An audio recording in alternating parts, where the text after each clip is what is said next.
Marigolds are always part of my gardening routine. I plant them in my vegetable garden as companion plants. Instead of buying seedlings from the store, this time I'm going to plant seeds to save some money.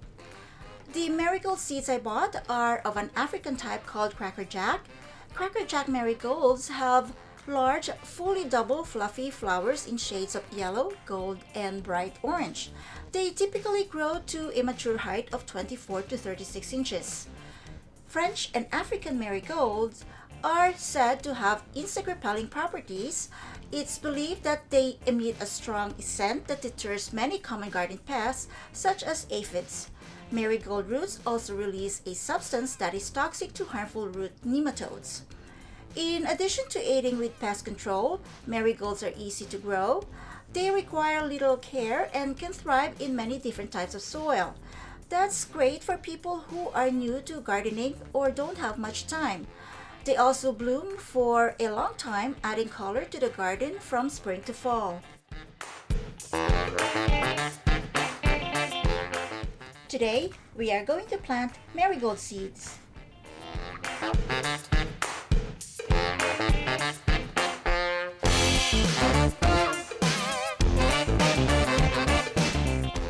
I just finished filling up this takeout food container with soil. I'm now smoothing the soil surface to get it ready for the seeds.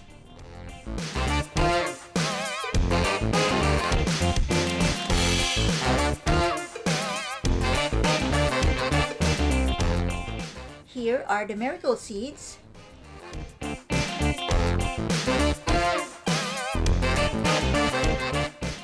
I'm placing them approximately half an inch apart. This spacing allows room for the roots to grow, minimizing entanglement with other plants and making it easier to separate each plant later.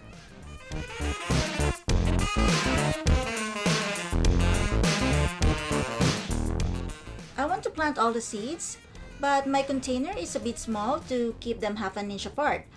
So I had to find some bigger gaps to place the extra seeds. It's a bit messy. In some places, I could only leave a quarter-inch space instead of half an inch. But it's okay. The seeds are not totally close together, so they won't get tangled later on because there are still some spaces in between them.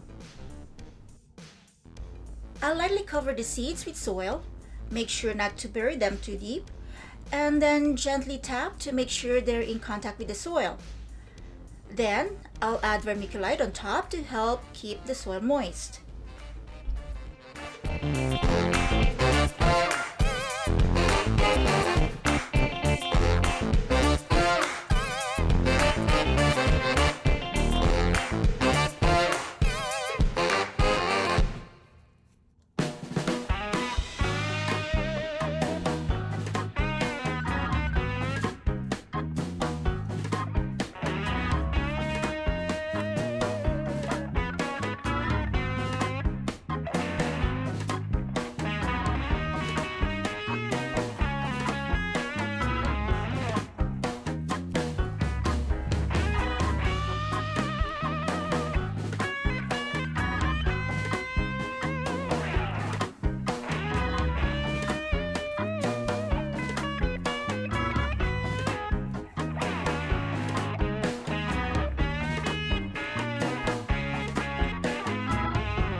After watering, we'll put the lid on the container to keep the humidity right for the seeds to start growing.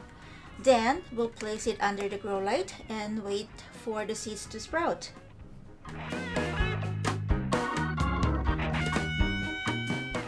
It's been 9 days since we planted the marigold seeds.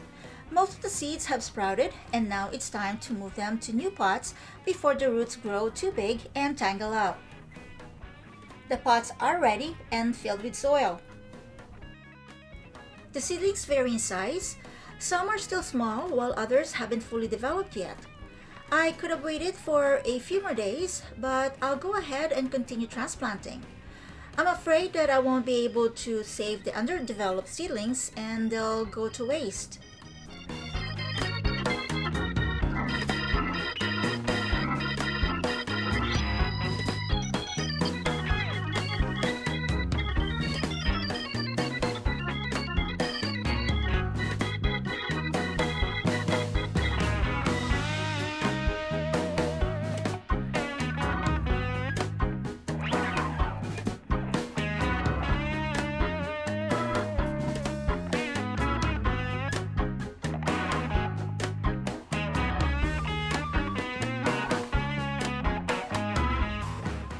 So far, it's easy to separate the seedlings because they are still young, and the spacing between seeds also helped.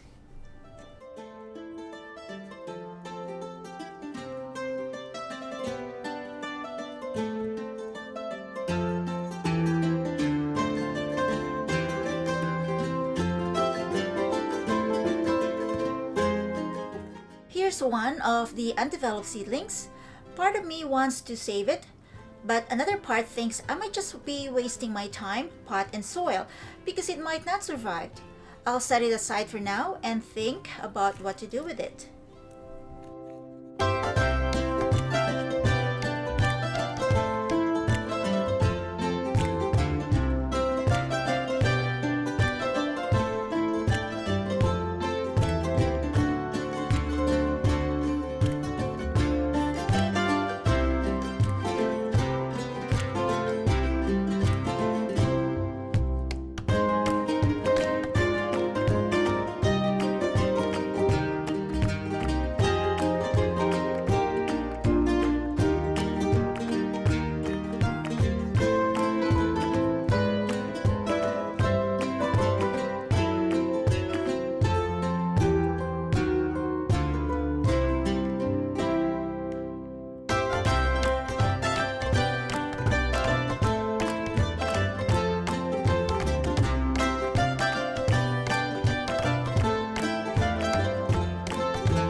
Here are the marigolds, a few days since they were transplanted. They are under the grow lights with the fan sometimes blowing it down. The gentle breeze from the fan helps simulate outdoor conditions, encouraging the seedlings to develop stronger stems. This is especially beneficial when the seedlings are grown indoors, where they may not experience natural wind. Fanning also helps prevent mold and mildew.